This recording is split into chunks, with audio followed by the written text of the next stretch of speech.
নমস্কার বন্ধুরা, শ্রাবণী রান্নাঘরে আপনাদের সবাইকে স্বাগত জানিয়ে আমি আবারও একটা রান্নার ভিডিও নিয়ে আপনাদের সামনে চলে এসেছি। আজকের আমি আপনাদের করে দেখাবো মাছের অমলেট। আশা করি আপনাদের ভালো লাগবে, তার জন্য কিন্তু আমার পুরো ভিডিওটা আপনাদের দেখতে হবে। আর দেখা শুরু করার আগে একটা লাইক দেবেন, সুন্দর একটা কমেন্ট করবেন আর শেয়ার করতে কিন্তু ভুলবেন না। তাহলে চলুন আজকের আমি কিভাবে মাছের অমলেট বানাই সেটা আপনারা একবার দেখে নিন। মাছের অমলেট বানানোর জন্য প্রথমে আমি এখানে দেখুন নিয়ে নিয়েছি এক পিস রুই মাছ। এখানে আমি পরিমাণে অল্প করব, তাই আমি এখানে এক পিস রুই মাছ নিয়েছি। আপনারা চাইলে কিন্তু এটা বাড়িয়েও নিতে পারেন। আর আমি এটা রুই মাছ দিয়ে করছি, আপনারা চাইলে কিন্তু এটা কাতলা মাছ দিয়েও করতে পারেন। দেখুন এবার আমি এখানে রুই মাছের একটা গাদার পিস নিয়ে নিয়েছি। এবার আমি এর মধ্যে দিয়ে দেব অল্প সামান্য একটু নুন, আর দেব আমি এখানে অল্প সামান্য একটু হলুদের গুঁড়ো। এই নুন আর হলুদটা প্রথমে খুব ভালোভাবে মাছের গায়ে মাখিয়ে নেব। এইভাবে মাছের গায়ে কিন্তু খুব ভালোভাবে নুন হলুদটা মাখিয়ে নিতে হবে। মাছের মধ্যে আমি এখানে খুব ভালোভাবে নুন হলুদ মাখিয়ে নিয়েছি। আর অন্যদিকে দেখুন গ্যাসটা অন করে একটা কড়া বসিয়ে দিয়েছি, আর কড়ার মধ্যে দিয়েছি আমি বেশ কিছুটা সর্ষের তেল। আমি কিন্তু এখানে রান্নাটা সর্ষের তেলেই করব, আপনারাও চেষ্টা করবেন রান্নাটা সর্ষের তেলে করার, তাহলে কি হবে এটা খেতে বেশি ভালো লাগবে। এইবারে আমি তেলটা দেখুন এখানে গরম হয়ে গেছে। তেলের মধ্যে আমি দিয়ে দেব মাছটা। তেলের মধ্যে মাছটা দিয়ে মাছটা কিন্তু প্রথমে খুব ভালোভাবে একটু ভেজে নেব। এইভাবে উল্টে পাল্টে মাছটা কিন্তু প্রথমে একটু ভালোভাবে ভেজে নিতে হবে। মাছটা আমার এখানে ভাজা হয়ে গেছে। মাছটা আমি এখানে দেখুন উল্টে পাল্টে ভালো করে ভেজে নিয়েছি। এইবারে আমি মাছটাকে আলাদা করে তুলে রাখবো।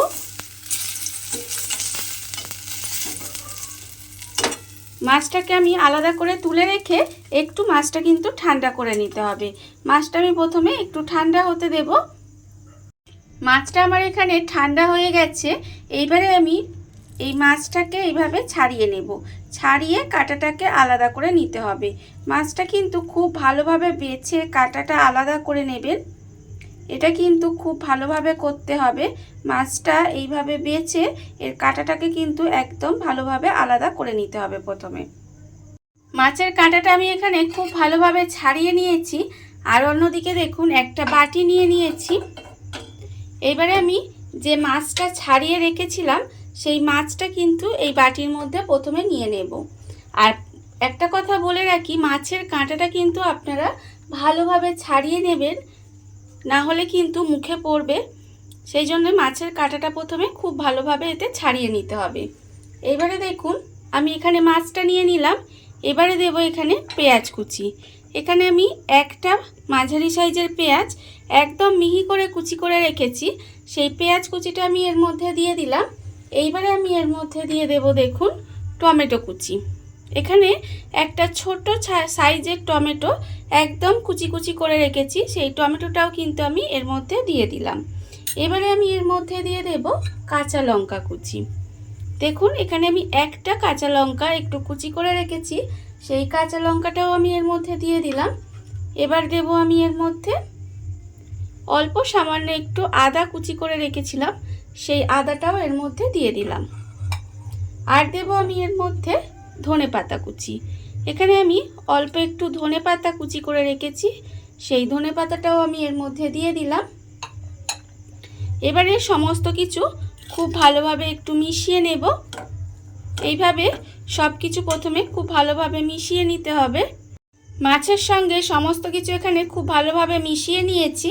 এইবারে আমি এর মধ্যে দিয়ে দেব দেখুন এখানে আমি রেখেছি আন্দাজ মতো নুন, দেব আমি এখানে হাফ চামচ হলুদের গুঁড়ো, 1/4 চামচ মতো লঙ্কার গুঁড়ো, আর হাফ চামচ জিরের গুঁড়ো।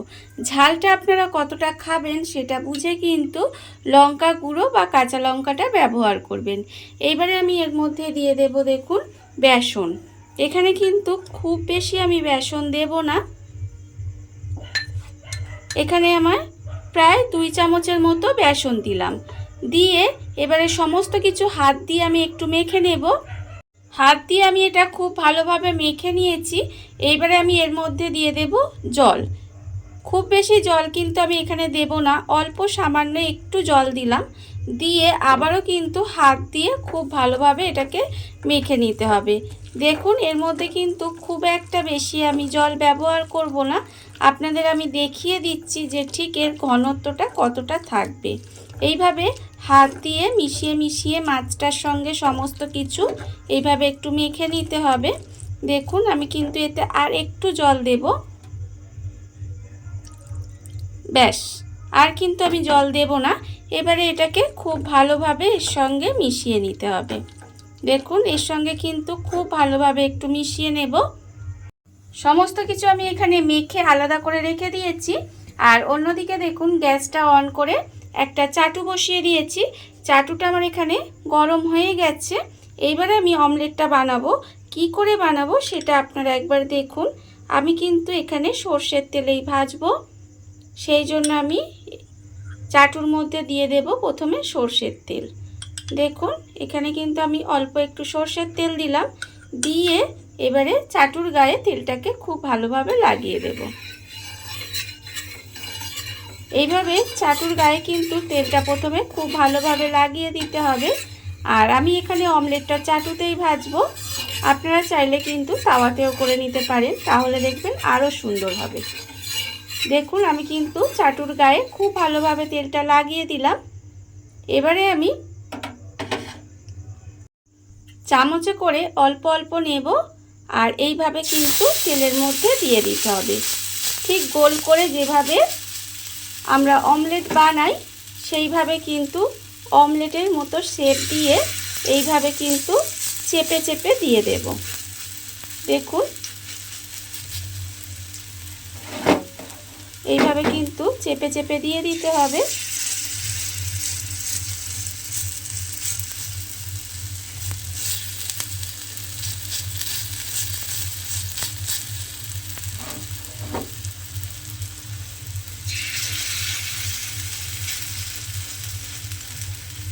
এইভাবে আমি একটু চামচে করে ছড়িয়ে দেব। চামচে করে চেপে চেপে দেখুন ঠিক অমলেটের মতো আমি গোল করে বানিয়ে নিয়েছি। আর দেখুন এটা কিন্তু দেখতে ঠিক অমলেটের মতোই হয়েছে। আর এই সময় কিন্তু গ্যাসটা লোতে দিয়ে দেব, দিয়ে এইভাবে কিছুক্ষণ রান্না হতে দেব। এইভাবে কিন্তু কিছুক্ষণ রান্না হতে দিয়ে এক পিঠ হতে দিতে হবে, না হলে একটু সময় ধরে না করলে দেখবেন বেসনটা কাঁচা থেকে যাবে, তখন কিন্তু খেতে ভালো লাগবে না। তাই একদম গ্যাসটা লোতে দিয়ে এইভাবে একটু রান্না হতে দেব। এক পিঠটা কিন্তু আমার এখানে হয়ে গেছে। দেখুন এটা কিন্তু আমি 5 থেকে 6 মিনিট মতো রেখে দিয়েছিলাম। এইবারে আমি এটাকে এইভাবে উল্টে দেব। দেখুন এইভাবে কিন্তু একটু উল্টে দিতে হবে। উল্টে দিয়ে আবারও কিন্তু এটা এইভাবে হতে দেব। আর এই সময় কিন্তু উল্টো পিঠে দেওয়ার জন্য আমি আবারও একটু তেল দিয়ে দেব। দেখুন অল্প সামান্য একটু কিন্তু তেল দিয়ে দিলাম, দিয়ে আবারও কিন্তু আমি উল্টো পিঠটা ঠিক এইভাবে একটু রান্না হতে দেব। উল্টো পিঠটাও কিন্তু আমার এখানে রান্না হয়ে গেছে। এইবারে আমি কি করব, এইভাবে অমলেটের মতো ভাঁজ করে দেব। দেখুন এইভাবে কিন্তু অমলেটের মতো ভাঁজ করে দিতে হবে। আপনারা চাইলে এইভাবে ভাঁজও করে দিতে পারেন, বা শুধুমাত্র উল্টে নিলেও কিন্তু হবে। দেখুন পুরো অমলেটের মতো দেখতে লাগছে না? এইবারে আমি কিন্তু এটাকে তুলে প্লেটে রেখে দেব। রান্নাটা আমার এখানে হয়ে গেছে। আমি এবার এটাকে এইভাবে তুলে প্লেটে রেখে দেব। আর আবারও কিন্তু চাটুর মধ্যে তেল দিয়ে এইভাবে চাটুর মধ্যে তেল দিয়ে দেব, দিয়ে আবারও তেলটাকে খুব ভালোভাবে প্রথমে লাগিয়ে নিতে হবে। যেমন আমরা অমলেট ভাজার সময় প্রত্যেকটা অমলেট ভাজার সময় তেল দিই, সেরকম কিন্তু আমাকে এখানে তেলটা দিয়ে নিতে হবে। তারপরে আবারও ঠিক একই রকমভাবে এইভাবে কিন্তু চামচে করে অল্প অল্প করে দিয়ে এইভাবে চেপে চেপে অমলেটের মতো বানিয়ে নিতে হবে। আমি কিন্তু এইভাবেই বানিয়ে নেব সব কটা। দেখুন বন্ধুরা, বাড়িতে থাকা কত অল্প উপকরণে কত অল্প সময় কত সুন্দর একটা মাছের অমলেট তৈরি হয়ে গেছে, আপনারা দেখতেই পেলেন। আর এটা কিন্তু খেতে অসম্ভব সুন্দর হয়। এইভাবে আপনারাও একবার হলেও বাড়িতে বানিয়ে দেখতে পারেন। আর এই ভিডিওটা যদি আপনাদের ভালো লেগে থাকে, আপনারা যদি ফেসবুক থেকে দেখে থাকেন পেজটি ফলো করে দেওয়ার অনুরোধ রইল। আর যদি ইউটিউব থেকে দেখে থাকেন চ্যানেলটি সাবস্ক্রাইব করে নেওয়ার অনুরোধ রইল। তাহলে চলুন ভিডিওটা আমি এখানেই শেষ করছি। আপনারা সবাই ভালো থাকবেন, সুস্থ থাকবেন। আবারও হাজির হব নতুন কোনো রান্না নিয়ে।